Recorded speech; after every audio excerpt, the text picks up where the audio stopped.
Hey, Travis here, Exercise Lab, with another video for you guys today. So I'm a doctor of physical therapy, for those who don't know me. And I'm here today talking about this thing called the Bob. They call it the Incredible Calf Master. Apparently it's been out for a while. Somehow it slipped under the radar for me. I've been looking for one of these things for a long time, and I'll talk to you guys about why. And I was almost going to create one, and then all of a sudden I found one, and so I jumped on it. Been using it for a little bit now. I'm really liking it, and I like it for a couple of reasons I'll talk to you guys about. I've talked about calf training on this channel some. This is a great addition for those of you looking to develop those muscles, strengthen those muscles, work on your balance and foot strength and things of that nature. So if you guys want to learn more about this thing, go ahead and stay tuned and we'll get started. All right, so down here on the ground floor, one of the things you guys will see is if I do a standard, calf raise as it's called, or a heel raise, is you'll see that there's a break that's made in my foot. And that break occurs at this axis here. We tend to call this your MTP joints, where basically your metatarsals meet your phalanges. And so the big toe is going to bear the brunt of this stress on this joint. And so as I work my calves, because my calves, this is going to be shortening as I lift my heel, which I want, but I'm also going to be placing a lot of weight on this area of my foot. And so now if I were to do something like that on this bob, I can also achieve that motion, which we call plantar flexion, but I'm able to keep my foot straight as I'm doing it. And so the beauty of this is I'm not really increasing the stress on my MTP joint nearly as much as when I go into plantar flexion, keeping my forefoot, on the floor in that same position. And so the advantage of the bob, really, as far as I'm concerned, is it just significantly reduces that MTP stress at the foot. And so you can use that, again, as a vehicle. So, with both of your feet on, they sort of recommend this kind of as a mobility device where you're going to be going back and forth in this kind of fashion. You can even use this sort of like the wobble boards you'll see in PT clinics, or those fitter first boards, where you maybe try to balance on it, so to speak. You can do all of that, and that's great. But I actually like to even use this thing for exercises, and I think you could also apply some progressive overload. So let me show you guys that now. All right, so a lot of ways you guys could slice this. Right now I'm here in front of a Smith machine, and so I'm going to do some standing calf raises the way that you'd see them done conventionally. You see a lot of people doing this in the gym. I've got the bob down here now, and again, I could throw some weights on here. I didn't put any plates on right now. I've just got some bands connected to it, so I get increasing tension as I elevate my calves. So I just come in here. Again, I step on my bob, come under the rack, and again, you'll see a lot of people do this with weights. And so now I've got my feet on the bob. I've even got my feet behind me a little bit just for a deeper plantar flexion, dorsal flexion stretch. And I do my heel raise here. And so again, now I'm getting increased tension. So I'm not getting as much of that instability that I might have to fight for if I was using this more for kind of balance and mobility. But I'm definitely able to get some more strength now, because I definitely feel more loading at the top. It's giving me more resistance because I've got those bands connected. And again, the sky's really the limit as far as the tension. Because the calves have a lot of leverage, we can tend to use a lot of weight. And so even a novice many times can come in here and put a lot of plates on, and you'll see a lot of guys do that, even girls, I suppose, sometimes. They'll put a lot of weight on this, and yet they still have calves that really are not that groundbreaking. And part of the reason is I don't necessarily think the calves really lend themselves to really high loading. I think they tend to lend themselves to higher volume. And so what I mean by that is it's better to probably do more repetitions, more sets for your calves, to really hypertrophy them, if that's what your goal is, than to do a lot of really high loading. And so I think high loading, especially if you don't have something like a bob, a lot of that loading is going to go down to that MTP joint, as I mentioned.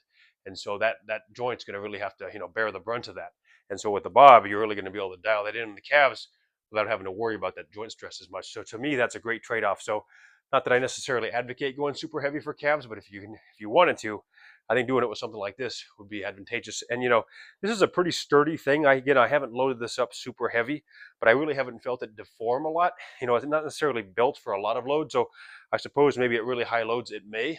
I haven't had that problem yet, but again, I haven't really tested the waters to see how much loading this thing can take. But at least when I put a couple of plates on, it really hasn't had much give to where I feel like I'm sinking into it too much, or it's really diminishing that effect. So that's my 2 cents there on the bob with a Smith machine squat rack. All right, so next up, and to my mind, if you really want to be ideal on this, using a weighted vest can be a much better addition. And I've talked about weighted vests on this channel, so certainly check out my videos on that if you would like to learn more about them. This is sort of one of my more peewee ones. I think it's only about 35-ish pounds, but definitely enough for an effect. And so now I can kind of get the best of both worlds, because now I've got that added load as I had in the Smith machine, but I also get to wrestle with that instability. And so again, I could now kind of get the best of both worlds. So I can get that loading if I want to do this almost more like the heel raises I was doing a moment ago, or I could even sort of do some of my, Can I balance up there? Can I take my toes all the way down and kind of go back in one fluid motion? So, again, there's some different ways you can play around with this, but I can certainly just do straight sets here, working calves, trying to get a good contraction at the top. Some people might argue pushing that big toe down helps to recruit the calves. I think you can sort of still do that on this device. I don't really think like a lot of that is lost. But I like the weighted vest just before that more dynamic challenge. So, whereas here you're going to be fixed, you're going to be able to use heavier weight for sure. I'm not going to use a weighted vest that weighs a couple hundred pounds. But I like that sort of in between where I can get some extra loading, but also sort of wrestle with that instability, sort of for that more, quote unquote, functional aspect of calf training. So that's there for you for those of you guys who happen to have a weighted vest laying around and have a bob. All right, so the last thing I want to show you guys, and something I've been thoroughly enjoying the bob for, is when I use the TRX. The TRX is a very versatile tool that I've been enjoying. And again, I've done some content on the TRX, so I'm not going to say a lot about it now, other than, again, I'm never a one-trick pony kind of guy. I think just sort of using things as tools and tool chests. And so the TRX is something I use in my tool chest. I wouldn't use it exclusively, but when I am going to use it, and I have this bob now, I think it just is really great on my feet. And so again, if I were to do an exercise like a tricep extension, now it gives me kind of a rocker board feel, where again, I'm not getting that increased stress on my MTP joints, and this just kind of goes with me in a nice fluid movement. And so, it takes a little playing around with sometimes to get your foot or to get the bob in the right spot where you want your feet to be. And, certainly if you're going to change your angles, you're going to need to slide that bob so it stays under your feet. But in general, I think it's been great for that. And so whether I'm, going in a different direction, working on curls, or I'm going face down the way I showed you guys now, working triceps, I think if you're going to do TRX work, you already have one, and you have this bob, it's just a nice little foot plate for you as you're doing that work. So again, that's not essential by any means. I wouldn't say that I'm going to use the bob every time I'm going to do a TRX, but sometimes it definitely can be nice. So that's just there for you. I hadn't seen anybody that's really made that connection yet. So there it is at Exercise Lab.